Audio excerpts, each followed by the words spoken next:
смог маселесин айтайын. Смог маселеси өтө курч болду быйыл. Ошол смог маселесинде биз 23 кабинет министрликке сунуш киргиздик. Эң негизгилерин айтайын. Бизде 47 котельныйыбыз бар. Ошол көмүр менен үйлөр атапылып өтөт. 22си көмүр менен иштейт.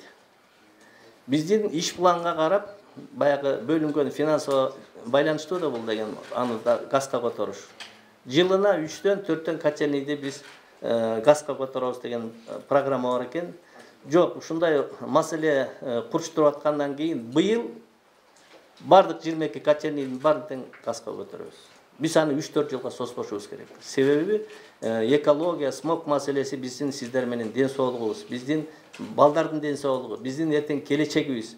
Биз мындан акчаны аябаш керек деп, быйыл ошол котелдорду биз алып келдик.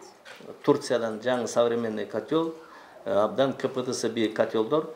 Быйыл мына отопление өчөрү менен, отопительный система бүтөрү менен биз ушу котелдордун баарын 100%. Экинчи ушу биздин смогто проблема кылып абаны булгап аткан муну ТЭЦ, анан кара кеченин көмүрү. Биз сунуш киргиздик, эмки жылга ушу отопительный сезон башталганда Бишкек шаарынын территориясына кара кеченин көмүрүн ограничение кылуу.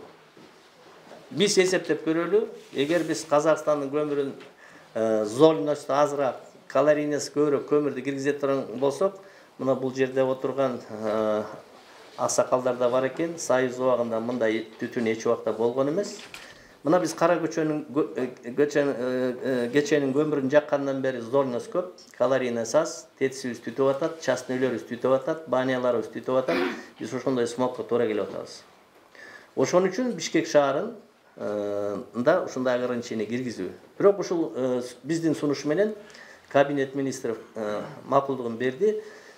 Ошентип түтөтүп отурганча биз ошонун разницасын биз убагында алып келелик. Жай мезгилинде Шабыркүлдүкүн алып келебиз, таза көмүрдү алып келели дагы, разницасын биз бюджеттен төлөп берет, компенсация кылалы. Зато бизде смог маселесин бир 20-30-40%ке чейин маселе чечилип калат. Мына ушундай нерселер бар. Андан тышкары ушу смогко күрөшүү боюнча жыл массивтерди 47 жыл массивтер бар бизде. 47 жыл массивтин бүгүнкү кезде 22синде газификацияга кирген эмес. Ошол 22 массивтин быйылкы жылга биз Газпром менен жетекчиси менен мен 1-2 жолу жолугуштум. Өкмөт дагы жардам берип атат.